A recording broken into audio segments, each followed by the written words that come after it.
Hey, what's up, y'all? It's your girl Erin from Marie Eats. Welcome back to my channel where my pot's always clicking. Today, I'll show you how to achieve the most flavorful and juicy steak. So for today's tutorial, I've selected the boneless ribeye, which is one of my personal favorites. And I purchased these two beauties from a butcher, which I suggest you do too if you're looking for a really high quality. As you can see, these have a nice fat content in them, which is going to keep them flavorful and juicy. Now I'm just giving them a light poke to help them tenderize a bit. I'm going to go in now and start adding in my seasoning. This is a steak seasoning blend, which I was able to purchase from my butcher. But if you don't have that, no worries. You can use your own creation. Garlic, salt, pepper, whatever you like to put on your steak is fine. Then I'm going to go in with a little bit of olive oil. And if you prefer to have a dry rub on your steak, then definitely skip this step. But I prefer more of a wet marinade effect, so I'm going to go in and add a little bit more oil. Then I'm going to flip it a couple times to make sure it's evenly coated.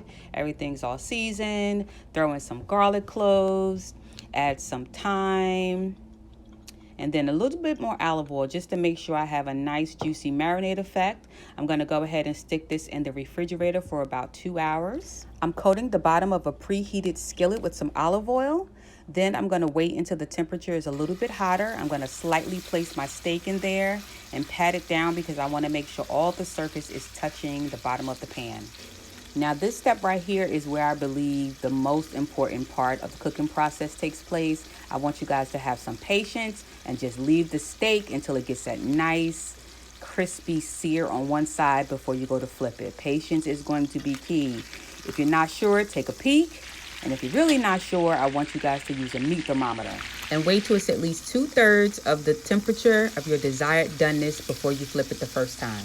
And again, pressing it down to make sure the whole surface touches the pan. After the first flip, I add in some compound butter, which is one that I created myself, but you could also find them at the local supermarket. Throwing in the garlic cloves, and then I'm going to kind of toss those around in the pan to let the oils get released and add more flavor to the steak. Now at this point, I've already checked the internal temperature of my steak. I prefer my steak to be in the medium range. I like my steak to be pink inside, which is about 135 degrees Fahrenheit. So right before I get to that stage, I go ahead and give it one last flip. That way the compound butter marries with the garlic, and then I throw the thyme on top. But please be very, very careful when you put that thyme in the oil because it does create almost like an explosive type of popping effect, and I don't want anybody to get hurt, so just be careful, all right?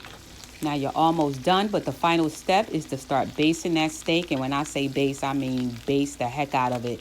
Do it 3, 4, 5, 6 times if you can until you get to the desired temperature of your steak. Basically, you just want to make sure that all the flavors are marrying together and you're getting the juices all over the steak. And after that, you can enjoy this steak, guys. Well, there you have it, guys. My step-by-step instructions on how to make the most flavorful and juicy steak. And if you follow these instructions, I'm sure you'll be happy. Well, thanks for watching, y'all. And my pot's always clicking. So click, comment, and subscribe to make sure that you see all of my delicious recipes. See you soon. Bye.